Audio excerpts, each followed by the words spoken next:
A good vach, everybody. So let me tell you, Maisa. They say a story that there was a particular wedding that was going to take place, and everyone was super excited about this wedding. For the usual reasons. The chassan is a beautiful thing; it's a beautiful occasion. But this wedding in particular was very special because the Baal Shem Tov was going to be Masada Kedushin. Baal Shem Tov somehow knew the family, knew the chassan or the kal, and so on. He was going to be Masada Kedushin. Now, the way chassanas worked, in the old country, was that they were usually done outside, and usually by a river, and the whole town was invited. Everyone was invited, come one, come more. And so it came the day of the chasana. The whole town is there. Everyone's super excited. Outside, it's beautiful, and they're waiting in anticipation for the Baal Shem Tov and his entourage to come. It's unbelievable covet for them, for the whole town. Unbelievable sight. And finally, the Baal Shem Tov arrives, and the chasana begins, the music plays, and the chuppah, the procession of the chuppah is underway, and everyone's amazing. It's just an unbelievable sight. And meanwhile, the Baal Shem Tov is standing under the chuppah, going through the process of the chasana. And then all of a sudden, there's a wagon that's just passing by, because again, it was outside by the river, and there's a wagon passing by. And all of a sudden, the person in that wagon, sticks his head out, just like rubbernecking, sort of, to see what's going on, just to watch the chassan a little bit. Meanwhile, the Baal Shem Tov, under the chuppah, takes notice of that person in the wagon, turns to the chassan and kal and says, excuse me, I take care of something, 1 minute. In the middle of the chasana, he stops the chassan like that, runs to the wagon, says something to the person in the wagon, like for 30 seconds, and the wagon goes on. The Baal Shem Tov comes back and continues on with the wedding. Now all the chassidim, all the talmidim Baal Shem that were there were shocked by this, that not only to interrupt the mitzvah, but not just any mitzvah, to interrupt the chasana. Clearly it must be that person in that wagon that Baal Shem Tov wanted to speak to in the middle of the wedding, it must be that person was one of the 36 hidden tzadikim, must be an unbelievably great tzaddik. And so the chassidim, the talmidim Baal Shem decide that they want to find this person, to get a bracha from him, to get hadracha, to get guidance and avodas Hashem, to connect themselves to another tzaddik. It'll be a great thing. And so they wait till after the chassan is over, and they start, going around the town, different blocks, different areas, trying to find that wagon. I guess they noticed the license plate or something, and they're trying to find that wagon. But they can't find it at all. One day goes by, another day goes by, a few days go by. They're circling again the area. They're taking walks and rides around the area. They can't find that wagon. Nope. About a week or two later, these chassidim happen to be traveling in a neighboring town, and they're passing by a particular house, and they see that wagon that they saw by the chassan. The Baal Shem Tov spoke to the person in that wagon. They see that wagon in this particular house in the driveway. So they get out, they knock on the door, and the person opens the door, a regular-looking Jew, and the chassidim ask him, sorry to bother you, but is that your wagon outside? And he says, yeah, that's my wagon. And they say, let me ask you a question. Were you in this town about a week or so ago? And he's thinking to himself, in that town, he's not recalling. And they said it was by a chasana. Was there like about a week ago, there was a chasana in that town and you passed by?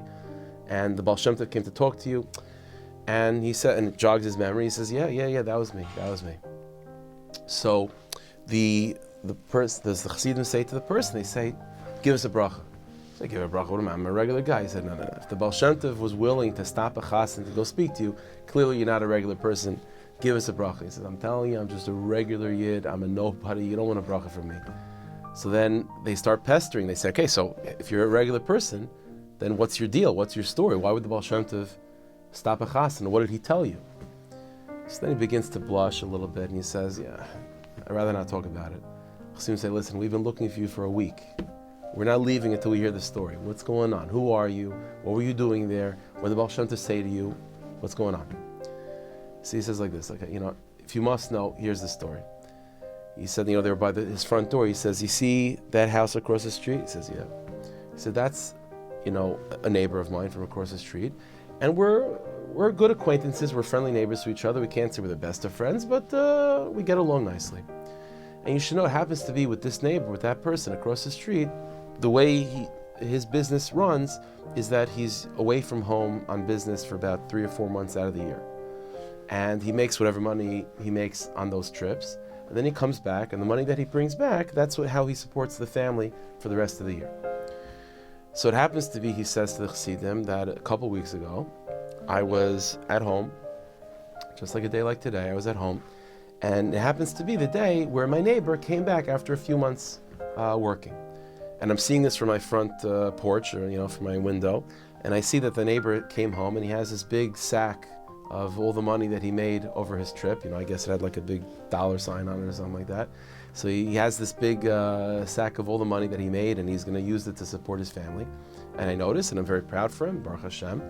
And I see, though, that he takes the big bag, the big sack, and he puts it on his front porch, and then he walks into his house. And I was thinking to myself, clearly, obviously, he's going to, in a minute or two, maybe he just wanted to put his stuff away or whatever, he's going to come back and take the money inside. But I was thinking to myself, how irresponsible is that? That's so irresponsible. What if someone were to come and take the money right now? And then all of his parnasa for the whole year is completely lost. What is he going to do then? And I was thinking to myself that just like, someone should teach him a lesson. Someone should teach him a lesson. Like, you have to take care of your things. You have to be more responsible. So I said to myself that, you know what I'm going to do? I'm going to teach him a lesson. I'm not going to steal it. I'm not trying to steal it. I'm just going to take it for a couple minutes to scare him. I'm just going to scare him. And then he's going to come out. He's going to get all nervous. And then I'm going to give it back to him and say, you know what? Here's your money. Obviously, I didn't take a penny, but just to teach you a lesson about, maybe with someone else, not me. Maybe it would be a real ganef, and you lose your money. You should take care of your things with more responsibility. That's what I planned on doing. So that's what I did. I went over, I ran across the street, took the bag, brought it into my house, and I'm waiting a couple minutes to return it. Meanwhile, I hear, when I go into my house, I hear screaming. Mom is screaming. What happened? I turn around and I see that my neighbor is in his front, went out to his front porch, and he's yelling and screaming, a ganef, someone stole my money. And meanwhile, his wife hears him screaming. So his wife comes out and she says, Yankel, what's wrong? And he says, someone took the money, all the money. I worked so hard for 3 months to support our family. Someone took it, what's going to be? And now, meanwhile, I'm thinking to myself, the person says to the Chassidim, I was planning on just, facing the husband. Now I'm facing the wife also. But in the meantime, other neighbors are hearing the commotion. And now other neighbors come. And he says to the other neighbors, someone took the money, and now all the neighbors are getting together. They're now creating shifts to go search the neighborhood. It's getting crazy.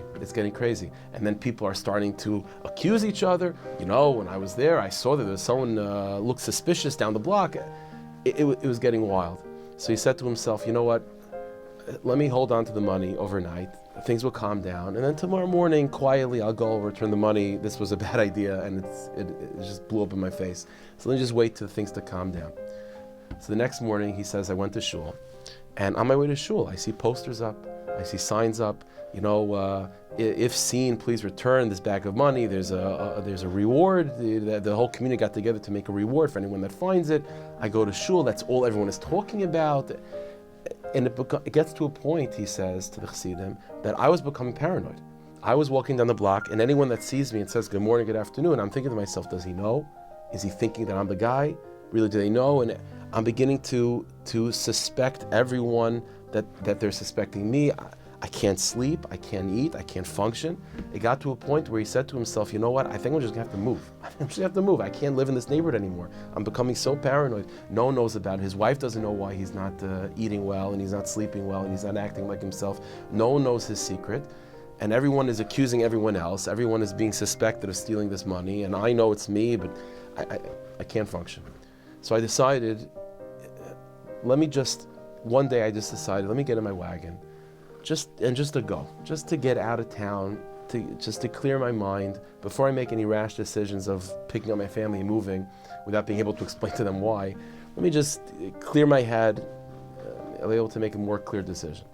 So that's what he did. That's what he says he does. He gets into his wagon and he's traveling. He doesn't know where he's going, left, right, just random. And he finds himself in this shtetl that he never was before, one of the surrounding shtetlach, that he happens to notice. There's a huge chasana going on. So he's passing by, and he's, like I said before, rubberneck, and he's just watching the commotion, watching the chasana. And meanwhile, the Mesader Kedushin, he notices, all of a sudden makes eye contact with him. And the person says, and when this rabbi made eye contact with me, I almost froze. There was something magnetic about his eyes. And he approaches me, And he says something to me. And what he said to me completely changed my life. And so the Chassidim are now waiting. So what did the Baal Shem Tov say? He said, the Baal Shem Tov just came to me. He didn't ask who I am. He didn't ask the story, what am I doing here? All he said was one simple sentence. He said, it's not too late. It's not too late. Whatever you think you can't fix, it's not too late. And with that, he went back. I was so overtaken by those simple words, it's not too late. And I said to myself, maybe it's not too late. Maybe I could fix it. What am I really worried about, This whole thing was just my simple mistake, and it could simply be fixed by returning the money. And then everything goes back to normal. And those simple words of the Baal Shem, just like it cut through all the clouds and all the confusion. It's not too late. And so I went back to town, and I mustered I gathered all my strength together to face my neighbor. And I was expecting, listen, I'm going to admit what I did. He's going to punch me in the face. He's going to call the cops. But you know what? It's the right thing to do. I have no choice. It's a simple solution. This is what I'm going to do. And what happened is I went there. I started crying. I took the money out. I explained what I did and how terrible of a mistake it was. And instead of punching me and yelling at me and calling the cops, he gave me a hug. And he said, thank you so much for returning it. You have no idea what type of pressure is now being alleviated off of me by having this money back. And the person's thinking how much pressure is being alleviated off of his own back by returning the money. And Shalom Yisrael. It's never too late. Those words of the Baal Shem Tov have to be heard by us. More often than not, the manias, the obstacles that we see between us and the people we have to be, are just illusions. They're just clouds of the mind. And we have to just be able to hear those words of the Baal Shem, cutting through all that confusion and darkness and getting to the truth, which is just be misak and just fix, correct it, it's not too late. And those corrections that we know we have to make in our lives, just to focus on that, and with the strength of the Baal Shem, the strength of the Tzadikim, to be able to get to that place, and to get to that place of correctiveness and truth and clarity, and to become the people that we know we have to become. B'ez Hashem, we will become. So Hashem should bless each and every one of us with a week of nachas, of simcha and bracha, and a week of gula, b'yis kol tzedek, m'her v'yimenu.